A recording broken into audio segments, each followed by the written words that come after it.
All right, good morning. If you watched the video that I posted yesterday, when I sort of introduced myself to the class, I said that I was going to uh, do another video later on that day with just some general information about the class, the kind of stuff that in your face-to-face classes, going over the syllabus and all that, day one stuff. Um, that I said I would make a video of that sort of thing. I didn't get around to it, Saturdays being what they are. And so anyway, Sunday morning, and now we're going to go over it. Now this particular video, if you're taking both Art 135 as an online course and Art 211 as an online course, these are probably going to seem kind of repetitious, but sort of the same thing, but for different courses. Those are couple of my online courses that I'm teaching this semester. Okay, so let's go over the basic info for this class. Our 211, Digital Prepress and Continuity. It used to be called Page Layout 1. Okay, we decided to switch up some of the names of some of the courses this past year just to make them more specific. And the reason for that specificity, boy, too early in the morning, is has to do with articulation, so that when you take this class and you get ready to graduate and you're trying to apply to go on to another like a four-year school or something like that, the advisors will have a better idea of what this class actually was rather than just page layout 1. Now Art 239, on the other hand, is still called page layout 2. They approved the change of the name of one but not the other. So if you want to take the continuation of this course next semester, that's Art 239, just so you know. Okay, anyway, back to this. All right, if you're watching the videos in the wrong order and don't know who I am, my name is Brad Ulrich. I'm a professor of art and design at Mid-Michigan College, lead faculty, and I'll be teaching this course for the next 16 weeks. Okay. Let's go over the basic stuff in the syllabus. Let's see, Art 211, 3 credit hours, fall 2019, web online course. Okay, my email is bolrich@midmich.edu. That's bolrich@midmich.edu. It's just like your Mid-Mich address, edu address, where they take the first initial and tack it on to the last name, and they just add midmich.edu onto it. So that's actually the best way to get in touch with me. I have a office phone, but I'm not going to mention the number because something's wrong with my password, and I got to get it fixed. So I've got this light blinking on my office phone, and I have no way of accessing the messages on it. I got to call IT about it. It's one of those, something's hinky with it. New phones. They put in new phones last year, and they're kind of messed up. Okay, speaking of my office is Mount Pleasant. That's room 312, right next to the art lab in 313. And I usually have an office in Harrison, but Harrison has basically been torn down because they're renovating the whole thing. I mean, almost from the ground up there. And so my office up there is gone. It doesn't exist anymore. So I'm working out of Mount Pleasant strictly, which is fine. Nice big office, no problem. And so my office hours are, Monday are by appointment only. Okay. Don't let that intimidate you. If you are on campus on a Monday and want to get in touch with me, just shoot me an email and say, hey, I need to meet with you. And, if not anything else going on, sure, no problem. Tuesdays are 1:30 to 2:30. Okay. And that's before I have an afternoon class in room 320. And then, let's see, Wednesday again is by appointment only. Same rules apply. Just shoot me an email or whatever. And Thursday is 12:30 and 1:30 after I have a class and meet with an independent study student. So you can find me in at 312 any of those times. And the simple fact is I'm usually a lot of times sort of around because I am lead faculty and I have to have a presence for the adjunct instructors. in case they run into any issues or anything like that. Okay, let's see. Oh, yeah, let's just go on to the textbook. The textbook is Adobe InDesign, Classroom in a Book. Okay, the 2019 release. You can get it at the Mid Bookstore, or it's also available online. You know, whichever you want to do. You can get e-versions of the book as well. There are the Classroom in a Book series. If you haven't used this before, there are lessons that you can download from a thing called Peach Pit. Okay, now the lessons are the basic materials that you need to have in order to follow along the book, the exercises they're going to have you do. Okay, so be sure to do that. They used to Classroom in a Book used to come with a CD-ROM back in the old days. Nowadays they don't do that. You just download the stuff through Peach Pit. I think every book probably comes with a you got to punch in the ISBN number and answer the proof of purchase question and stuff like that. Yeah, there's a number on the back and stuff. Anyway, now the thing is about that though. Okay, you are going to be required to do readings out of this book every week, and there are going to be on Moodle review questions, 5 review questions every week, and they're all derived from this book here. Okay, now at the end of every chapter, there are review questions. Okay, if you look through the textbook, which I'm trying to do right here, yeah, here we go. Review questions. They're not the same review questions. Okay, so don't be thinking that. All right. The reason they're not the same review questions is, you got the review questions right here. Well, you got the answers right here. Okay, that really doesn't work as much of a thing as far as I'm concerned. So the review questions of the week, there are 5 of them every week on the Moodle page. Just click on the bottom of it's usually toward the end of the weekly module thing. And it opens up this little quiz thing. It says it's a quiz. That's the way I have to set it up, but I just count it as really sort of review questions. And you just answer the 5 questions taken from the readings. Pretty simple. The thing is though, don't forget to do the review questions of the week and take the little quiz. Okay. Because the thing is about that, it really adds up. It's only 5 points a pop, but it adds up. And if you miss out on those, you could really affect your grade. Okay, so make sure you do those. Now, on that note as well, the academics calendar this year, the academic schedule, if you want to call it that, is a little bit different than last year. If you've taken another one of my courses before, okay. Previously, last year, what I was doing was I was having the modules start and end on Sunday.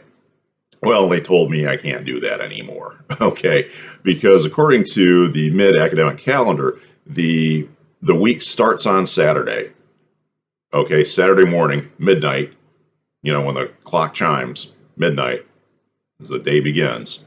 That's when the academic week starts, and it ends on Friday at 11:59 p.m. So that's what the schedule is for the review questions of the week. So make sure that you have the review questions of the week answered by Friday at 11:59.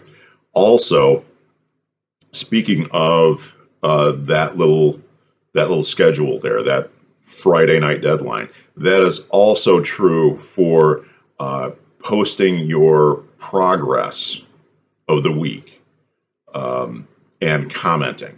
Okay, if you haven't done these online courses before, you are required to post your progress on longer projects on a weekly basis for review, not just my review, but also peer review. So the other students can take a look at it and, give you a, hey, good job, or, here, why don't you try this? It's just a good way to improve your work and also improve your critiquing skills. So you'll be posting your progress, but also commenting on other students' work. Okay. Now, here's the thing about that, though. Don't be cruel. Okay. We're talking about constructive criticism here. All right. So you want to talk about what's good. You can touch on what you think might need improvement, but don't go diving into problems with a thing unless you think you have an answer. Okay. Leave that to me. That's what I'm here for. Okay. It's just your basic online rules for for these classes. Just be nice. Don't be trolling anybody or any crap like that. I don't go for it. Okay. Now, let's see. The software required for this class is Adobe InDesign. Adobe has student rates. You can lease the Adobe Creative Suite for, I think it's like $20 a month. And that's a pretty good deal. If you don't want to do that, room 320 in the at the Mount Pleasant campus has the entire Adobe Creative Suite on all of the computers in there. And there's also an additional lab if you go through the doors at the end of the classroom. I don't remember what that room number is, but there's another little classroom, little lab that hardly ever is being used. And if nobody's using that, you can use that one as well. Oh, and on that note, the hours for the lab are usually the lab is open pretty much soon after the building opens at 7:30 in the morning. If it's not, you can always go and get IT. They'll open it up for you, if you're a graphic design student. And it basically closes when the building closes. So you have plenty of access to all the Macs that they have. Shouldn't have any issues whatsoever with that. If there's a class going on, you can always ask the professor if you can use one of the computers in the lab if there's room. If he tells you there's that I would prefer you didn't because of liability issues, which is a real thing, by the way. Then you can always just try the other lab. Generally speaking, there's one or the other. Okay. All right. Now let's see. Let's go on to that stuff. We can skip over that. Okay. Attendance. Now I was just talking about posting work, progress, and reviewing work and doing the weekly review questions. That activity, that online activity there is going to be, that's how I take attendance for the week. Okay. And you might notice if you've taken online courses before, there is a new little feature here where they're basically requiring us to take attendance every week. So, reportable attendance on Moodle. And that is essentially how we are tracking it. On the instructor side, we can actually, when we have the class roster come up, we can click on any given student and see their weekly activity. So we can see how much you've actually been on. All right. So be sure to do your work and make sure you have an online presence so you can be counted as present, not absent for the week. Okay. Now, if you run into any issues or anything like that, like you have to, you got to be away and you're not going to be close to a computer or anything like that, that's just let me know and we can work around that. Not a big deal. Okay. Now, going back to like the Moodle page here, in addition to the textbook, Classroom book, there's a Linda series that I would like you to take a look at. Okay, this is Adobe InDesign Essential Training and it says Adobe Essential Training for Art 211. Introductions, parts 1 and part 2, that's the first week. This is a Linda series that's actually really good and will give you a lot of the basic stuff that you need to know about InDesign. Now, as the semester progresses, I will be creating my own content and project-specific demonstration videos. I've got a few done for this class from last semester that still apply, but last semester I didn't get the software that I needed to record my own demos until later in the semester. So I need to actually kind of work backward and do some of the earlier projects. I'll probably do that early this week, and post those probably for next week's course. So I will be doing that. But in the meantime, check out the Linda videos. Okay, there's the link. Okay, right on the main page, it'll take you right to the video series that I'd like to take a look at. And the thing is too, if you want to check it out, Linda, if you are a mid student, the Linda videos are free to use. So if you are interested in anything else, there's a ton of stuff there. I even found a instructional video on using Wacom tablets and things like that I was thinking of using for a new digital painting course that I'm doing. So be sure to check those out. It's not required that you watch those videos, but man, it'll help you a lot. It really will. To be able to see the work being done, the tools and what they actually do, rather than just stuff coming right out of the book. Okay. All right. Let's see. Now we are going to be. I'm just checking my notes here. I got a little quick thing written down of stuff that I want to make sure I covered. Now we're going to have about 4 different projects in this course, and if you look on the syllabus on page 3, you see the review questions of the week, 5 points a pop, and there's 4 projects. Project 1, magazine ad. Project 2, magazine article. Project 3, logo menu. Project 4, brochure, and then the cumulative quiz. These projects are all sort of based on if you were working for print. Okay, that's what this class originally started out as, was page layout. It was for doing basically editorial work. Okay, and for me that's kind of a natural thing. I used to one of my first jobs in graphic design was working at a newspaper, as I might have mentioned, and so we did. It wasn't just a newspaper. We also did a bunch of weekly shoppers, like the free ones you get in the mailbox, or maybe they don't do that anymore. We used to do about a dozen of those for the better part of the central Michigan area, like Cadillac and Midland and Alma, all that, Mount Pleasant. So we had different formats and stuff like that, and we would do the occasional magazine inserts and stuff like that.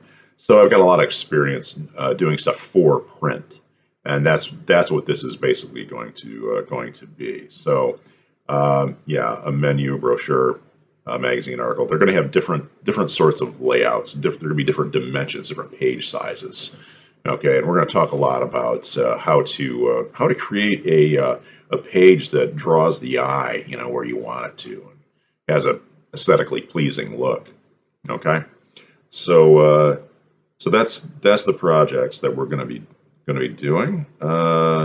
There is a tentative course schedule or outline on the last 2 pages of the syllabus. If you want to take a look at that, you can get a kind of a better idea of how things are going to play out, more or less.